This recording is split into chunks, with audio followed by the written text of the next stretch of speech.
Di masa jayanya, Luis Figo selalu menjadi pemain paling kreatif di lapangan.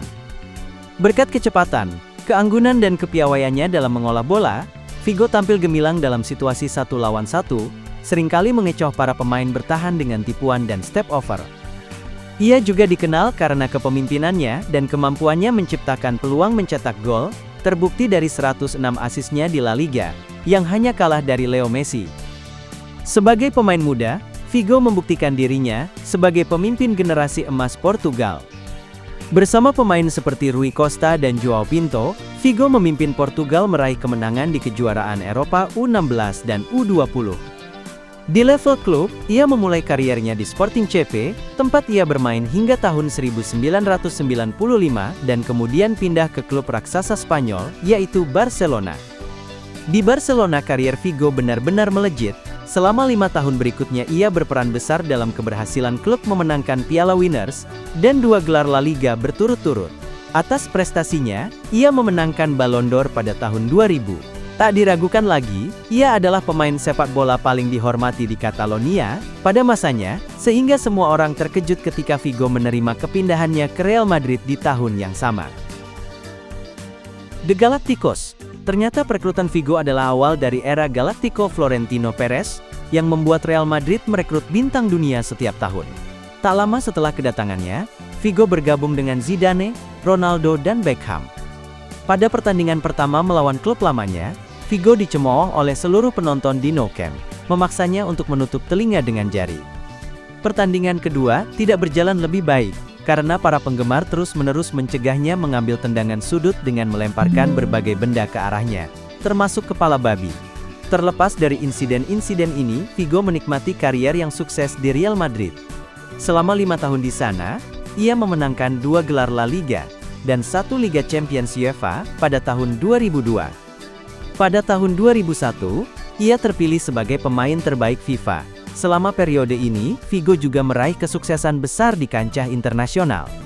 Di Piala Eropa tahun 2000, ia memimpin Portugal ke semifinal, di mana mereka kalah berkat gol emas Trezeguet. Setelah tersingkir secara mengecewakan di babak penyisihan grup Piala Dunia, tahun 2002, Figo dan Portugal bangkit kembali di Piala Eropa tahun 2004. Namun mereka gagal melewati rintangan terakhir. Di pertandingan final Yunani secara mengejutkan mengalahkan mereka. Karier selanjutnya.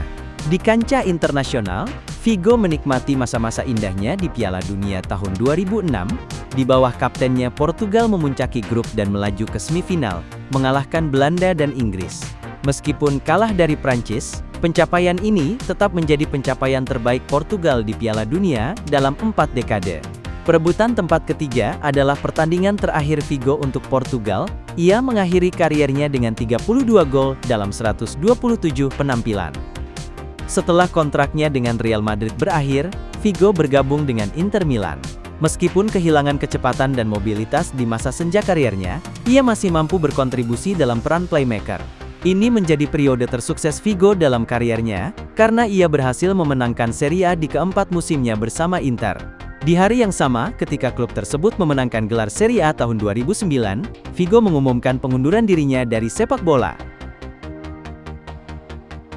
Legasi. Di tingkat internasional, Figo adalah sosok penting dalam kebangkitan sepak bola Portugal. Ia membawa negaranya ke final Euro tahun 2004 dan semifinal Piala Dunia tahun 2006, dan menjadi inspirasi generasi emas Portugal yang melahirkan pemain-pemain seperti Cristiano Ronaldo dan Deco. Figo mencatatkan lebih dari 125 penampilan untuk Portugal, menjadikannya salah satu pemain dengan caps terbanyak di tim nasional. Secara individu, Figo meraih penghargaan Ballon d'Or pada tahun 2000, dan FIFA World Player of the Year tahun 2001. Ia diakui sebagai pemain yang mampu menggabungkan teknik, kecerdikan, dan konsistensi di level tertinggi selama lebih dari 1 dekade. Selain itu, ia juga diingat sebagai pemain yang menjembatani 2 era besar, yaitu generasi tradisional 90-an, dan era modern yang lebih komersial di awal 2000-an. Legasi Figo adalah perpaduan antara kejeniusannya sebagai pemain dan dampak besar dari transfernya yang mengguncang dunia sepak bola.